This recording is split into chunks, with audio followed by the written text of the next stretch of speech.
রংপুরে এক মতবিনিময় সভায় সরকারের বিভিন্ন উপদেষ্টাকে কঠোর সমালোচনা করেছেন এবি পার্টির সাধারণ সম্পাদক ব্যারিস্টার আসাদুজ্জামান ফুয়াদ। তিনি বলেন, ব্যর্থ কর্মকাণ্ডের কারণে অনেক উপদেষ্টা জেলে যাওয়ার সময় এসেছে। স্বরাষ্ট্র উপদেষ্টাকে ব্যর্থতার জন্য গোল্ড মেডেল দেওয়া উচিত বলেও মন্তব্য করেন তিনি।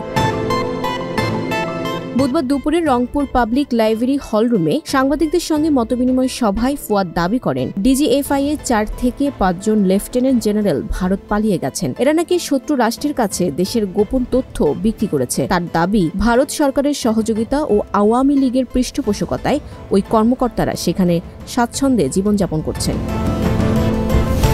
তিনি আরও বলেন, যারা রাষ্ট্রের নিরাপত্তার দায়িত্বে ছিলেন তারাই এখন বিদেশে আশ্রয় নিচ্ছেন। এটা দেশের জন্য ভয়ঙ্কর বার্তা, তাদের বিচার হওয়া উচিত। স্বরাষ্ট্র উপদেষ্টার ওপর আস্থা নেই দাবি করে ফুয়াদ বলেন, তার মাধ্যমে জাতীয় নির্বাচন পরিচালনা করা সম্ভব নয়।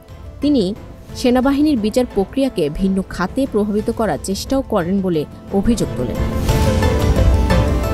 ফুয়াদ আরও বলেন, সেনা কর্মকর্তাদের কেউ কেউ অপরাধে জড়িত হলেও তাদেরকে বিশেষ সুবিধা দেওয়া হচ্ছে। তিনি অভিযোগ করেন, কেউ কেউ এসি গাড়িতে ট্রাইব্যুনালে আসছেন, এমনকি সেনা হাউসগুলোকে সাব জেল ঘোষণা করা হয়েছে। উত্তরাঞ্চলে বিনিয়োগ বৃদ্ধি, শিল্প কারখানা স্থাপন ও ইউনিয়ন পর্যায়ে খেলাধুলার সুযোগ নিশ্চিত করার আহ্বান জানান Asaduzzaman Fuad.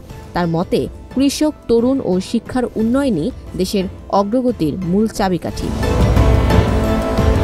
Desk report, news flash 71।